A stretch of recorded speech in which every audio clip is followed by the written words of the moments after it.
Scheme for the people of Bihar, very first day.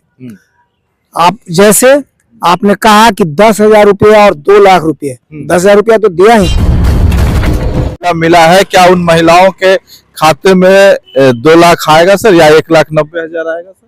नहीं, 2 लाख आएगा। 2 लाख 2 लाख आएगा, 2 लाख आएगा, वो कोई कटौती नहीं है। अच्छा, एक सवाल का ये भी जवाब दे दीजिए कि 10,000 में किस तरह का रोजगार हो सकता है? 10,000 में छोटे मोटे जो व्यापार होते हैं, जैसे हमारे लोग है ना गांव में, गांव ग्रामीण 10।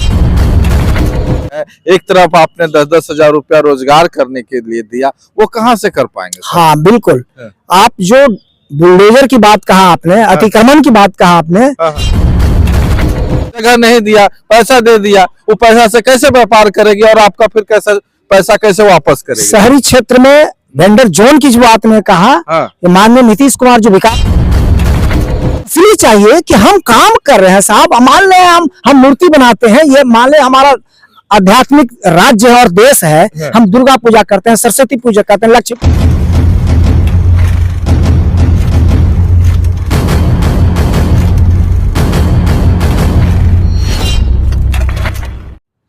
नमस्कार, मैं रविंद्र कुमार और देखना शुरू कर चुके हैं बेनिफिट टीवी न्यूज। जैसा कि आप जानते हैं, सरकार की जो कार्यक्रम है और साथ में जनता की जो मांगे है, उसको लेकर लगातार से रूबरू होते रहते हैं और कई लीडर को आपसे मिलाया है, आपसे बातचीत करा है, उनके विचारधारा को जानने का प्रयास किया है।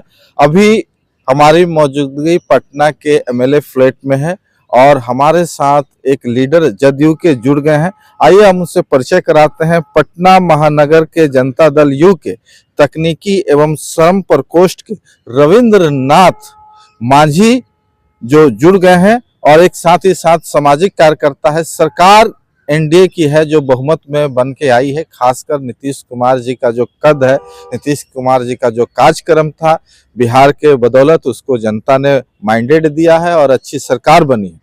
तो सर, सरकार तो बन गई, लेकिन पब्लिक के लिए जो काम होना चाहिए, अभी जो विगत 10-15 दिन से नई सरकार बनी है, वो आप पूरा नहीं कर पा रहे हैं, आपकी सरकार पूरा नहीं कर पा रही। जैसे क्या चीज पूरा नहीं कर रहे हैं? जिस तरह से आप देखिए कि रोजगार की बात है, 10,000 जो आपने रुपया महिलाओं के खाते में दिया, उसको आप बताए थे कि हमारी सरकार आएगी तो फिर आप 2-2 लाख रुपया मिलेगा। अभी तक तो किसी को मिला नहीं और कई लोगों का अभी तक 10,000 भी रुपया नहीं मिला है। सबसे पहले आपको बता दूं, आप बेनिफिट टीवी से हैं जी, और शायद आपको ये पता नहीं है कि very first day mister Nitish Kumar announced and his team announced the beneficiary scheme for the people of Bihar, very first day। आप जैसे आपने कहा कि 10,000 रुपये और 2 लाख रुपये, 10,000 रुपया तो दिया ही, अनवरत वो जारी है, उसके बाद से भी देना शुरू हो गया, उनके खातों में गया है। जो बचे हुए थे, जो महिलाएं बची हुई थी, उनको भी 10,000 करके उनके खाते में दिया गया है।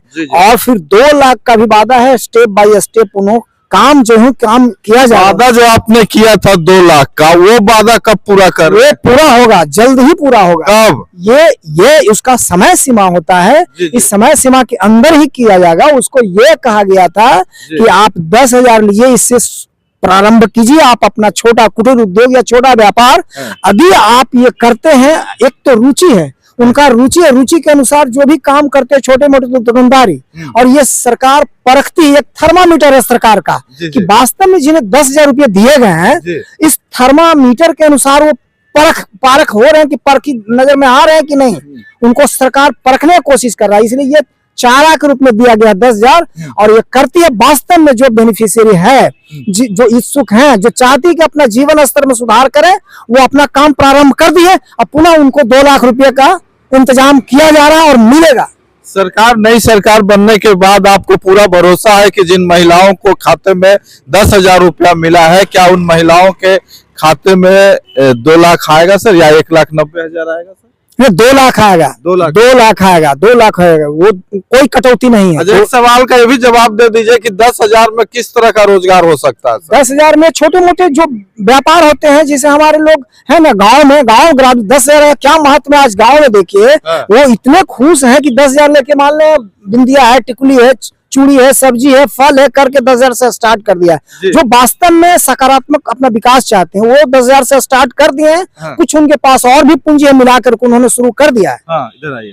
10,000 से आपने कहा कि स्टार्ट कर दिया, तो 10,000 से सामान ला के स्टार्ट कर सकता है, लेकिन वो जगह कहाँ से लाएगा? जगह कहाँ से मतलब? हाँ, जगह, ये बात सही है। हाँ। पहले से जो उत्सुक हैं, जो जागरूक हैं, हाँ। पहले से भी कुछ न कुछ थोड़ा मैंने 10 फीट है, 5 फीट का जगह बनाया हुआ, कहीं भी फुटपाथ पे रह के अपना जीविकोपार्जन करने की व्यवस्था वो कर रहे हैं लोग जी। लेकिन आपने तो जिस तरह से अभी बिहार में बुलडोजर आपकी सरकार चला रही है, वो फुटपाथ पर भी लोग को खड़ा होने का मौका नहीं मिल पा। तो ये कैसे आपने, और अतिक्रमण का जो है, अतिक्रमण जिस तरह से है, सड़कों पे लोग दुकान लगा रहे हैं और आप हटा रहे हैं, एक तरफ आपने 10-10 हजार रुपया रोजगार करने के लिए दिया, वो कहाँ से कर पाएंगे? हाँ बिल्कुल, आप जो बुलडोजर की बात कहा आपने, अतिक्रमण की बात कहा आपने, ये अतिक्रमण सही में आप पब्लिक हित में जो भी सरकार चुन के गई है, जिनके द्वारा वोट दिया, यह सुविधा के लिए कि हमें ये सरकार सुविधा देगी, और उसी सुविधा उनको कष्ट नहीं हो, आवागमन का अवरुद्धता न हो, उनको कोई तकलीफ नहीं हो, आम पब्लिक को, आम पब्लिक के हित में, एक सिर्फ एक व्यक्तिगत बात नहीं करना चाहिए, आम पब्लिक के हित की जो बात होती है वो बात कीजिए।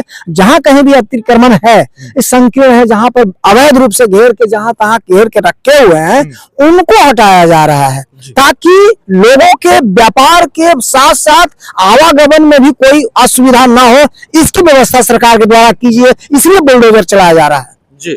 जिस तरह से आपने कहा कि 10-10 हजार और फिर 2-2 लाख रुपया सभी को मिलेगा, क्या सरकार वेंडर जोन बना के जो महिलाएं हैं जिनको मिले हैं उन लोगों को जगह क्यों नहीं दिया जाए, ताकि बोले आप अगर जगह दे दीजिएगा तो हो सके वो अपने तरफ से भी कर्जा लेके चाहे किसी तरह करके वो बिजनेस कर सकती है। लेकिन आपने उल्टा कर दिया, जगह नहीं दिया, पैसा दे दिया, वो पैसा से कैसे व्यापार करेगी और आपका फिर कैसे पैसा कैसे वापस करेगी? शहरी क्षेत्र में वेंडर जोन की जो बात में कहा, माननीय नीतीश कुमार जो विकास पुरुष हैं जी, वो ऑलरेडी वेंडर जोन बनाए हुए हैं। पटना में भी आप कई जगह देखोगे, कदम कुआं और भी दूसरे जगह में, राजापुर, मनपुरा वगैरह देखिए, बेली रोड में देखिए, शेखपुरा में देखिए, वेंडर जोन की व्यवस्था ऑलरेडी है शहरी क्षेत्र में।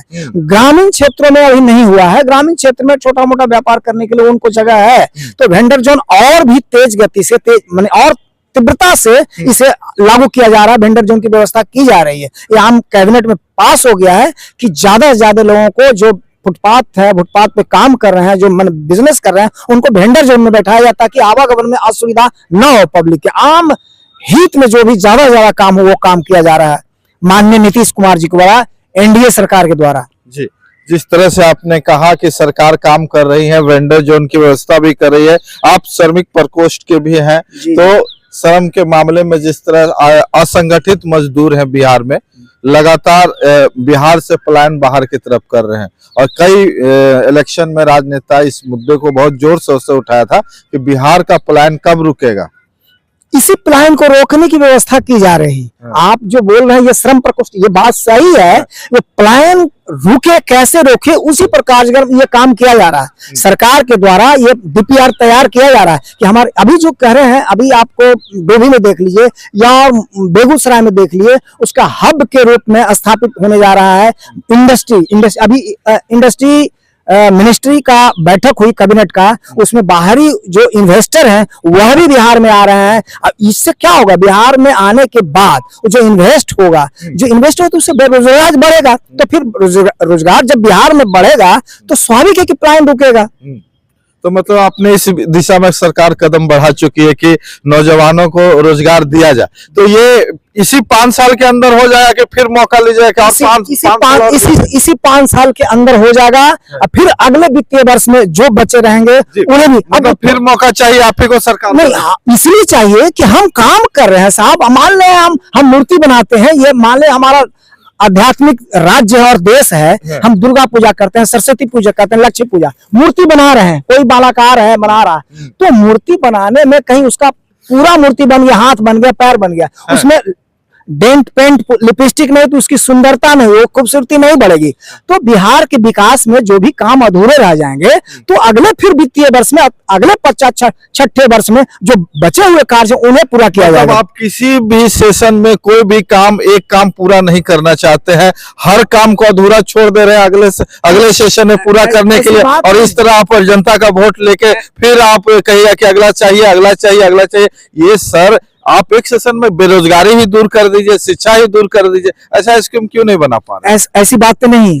आपकी देश की आबादी 100 करोड़ थी आज से 10 साल पहले, आज उसके बाद फिर 5 वर्ष के बाद वो 120 करोड़, अभी हो गए 140 करोड़। दिन व दिन देश की आबादी बढ़ती जा रही है, तो सब बड़े उनको भोजन, वस्त्र, आवास की व्यवस्था चाहिए। तो सब जब बढ़ती जा रहा है तो सुविधा तो और भी अनंत है ना। ये सुविधा, ये जब आवश्यकता अनंत है तो उनके पूर्ति के लिए आप कह रहे हैं कि 5 वर्ष के बाद भी अधूरा, ऐसी बात नहीं है। 5 वर्ष में जो अभी 14 करोड़ आबादी है बिहार की, फिर अगले वर्ष इसकी 15 करोड़ भी हो जाएगी। तो फिर उनकी व्यवस्था, उनके रहन सहन, खाने पीने, आय व्यय का स्रोत सब देखना होगा, व्यापार की व्यवस्था देखना होगा। ज्यादा लोग हमारे बिहार में ही स्टैंड करें, बाहर ना जाए, विचलित ना हो यहाँ से, इसकी व्यवस्था होनी चाहिए, अधूरा नहीं रहे। हम ये मान के चले कि सरकार की जो स्कीम है आने वाले 5 वर्षों में यहाँ से कोई पलायन करके बिहार से बाहर नहीं जाएगा सर? मैं कहता हूँ ये 17 सितंबर विश्वकर्मा पूजा का जो होता है ना पूजा, प्रत्येक वर्ष विश्वकर्मा पूजा होता है 17 सितंबर को। तो मैं तो कहूंगा कि प्रत्येक साल आप विश्वकर्मा की जगह पर माननीय नीतीश कुमार जी का पूजा करें, उनके साथ साथ ऐसे विश्वकर्मा, ऐसे विकास पुरुष, आप इनको आप नजरअंदाज करेंगे और विकास नहीं देखेंगे तो हमें आश्चर्य होता है। ऐसे विकास पुरुष जो माननीय नीतीश कुमार है, जो किसी तरह का अभी 20 साल में कोई दाग नहीं है, बेदाग यदि कोई है तो नीतीश कुमार है, एनडीए की सरकार है। इसीलिए विश्वकर्मा के रूप में 17 सितंबर को विश्वकर्मा भगवान का पूजा करते हैं, साथ साथ माननीय नीतीश कुमार विकास पुरुष का भी पूजा होना चाहिए, मेरा कहना है। चलिए, बहुत बहुत धन्यवाद। हमसे बात कर रहे थे रविंद्रनाथ मांझी जी, जो जदयू के लीडर है। आपको पहले भी परिचय दे दिया है। हमने जनता का जो सवाल था, जो जनता सोचती है, जनता की आवाज है, वो आप उनसे पूछा है, उनकी बात पूछी है, ये अपने ढंग से जवाब दिए। बाकी इनका जवाब आपको कैसा लगा कमेंट बॉक्स में जरूर कमेंट करके बताओ और ज्यादा से ज्यादा लोगों तक पहुंचाएं, ताकि जनता की आवाज सरकार तक हमें पहुंचाने में मदद मिले। बहुत बहुत धन्यवाद सभी साथियों को।